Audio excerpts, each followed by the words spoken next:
The Seminole people were very successful in survival and were one of the few tribes able to successfully resist American forces as they attempted to remove Indians.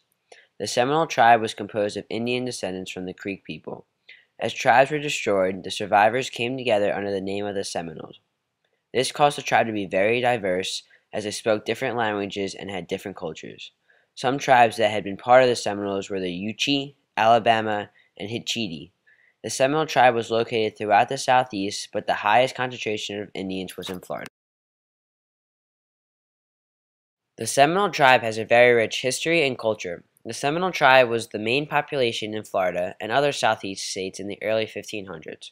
Once European powers such as Spain began coming to Florida, the population began to drastically drop from diseases and other small confrontations.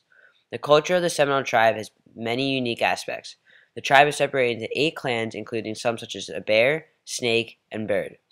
Each Seminole was required to marry outside their own clan in order to keep all the clans united. Since the Seminoles lived in the Everglades and swamps of Florida, much of the food they ate were different from other tribes. The men hunted animals such as turtles, alligators, and snakes. One of the main parts of Seminole culture includes storytelling at night before the children went to sleep. These stories were told about creatures of the Everglades and stories about war heroes. The Seminole tribe was one of the most successful tribes to resist the changes America mandated. When America first found the Indians in Florida, they initially called them free people since they refused to be controlled by European powers.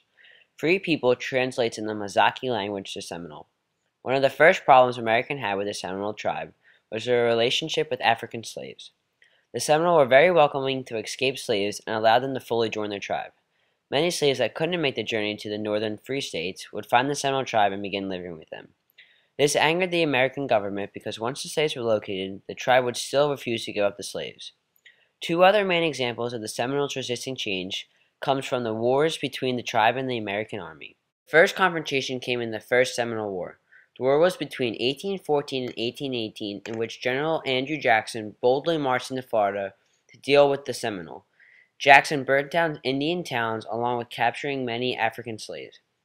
This event caused a lot of friction between the tribe and America.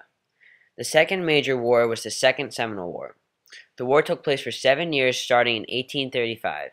During this war, the U.S. government spent nearly $40 million in an attempt to remove the Seminoles. The U.S. sent the Army along with the Navy to fight nearly 5,000 Indians. The war began when the Seminoles refused to leave their land, vowing to fight till the last drop of Seminole blood was spilled. The fight continued until an eventual truce was determined. The war ultimately cost the lives of thousands of Seminoles and 1,500 American soldiers. There is expected that nearly 200,000 natives lived in Florida in the early 1500s. Once the European powers began to arrive, they brought along diseases with them. Some diseases include the common cold and measles. These diseases caused the lives of nearly 80,000 of all natives living in the area. In the late 1600s, as Spaniards began settling in Florida, many natives were killed or forced off their land, causing more death and bringing down the population greatly.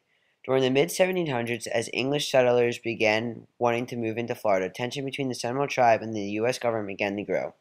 By 1813, the Seminole Wars had begun as Andrew Jackson began slaughtering and burning down many Seminole villages.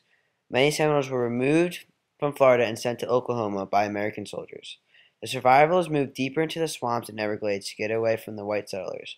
By the end of the 1800s, the Seminole tribe and the American government had come to a truce, and the tribe was able to begin to grow again. The tribe began trading peacefully in the settlers and other residents in and around Florida. Finally, by the 1920s, tourism in Florida began to rise, and the Seminoles decided to use this as an opportunity to establish themselves. They began selling crafts and began the tradition of alligator wrestling.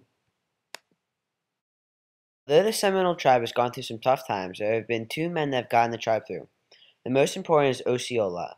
Osceola was a famous warrior who successfully planned 5 battles against the American generals.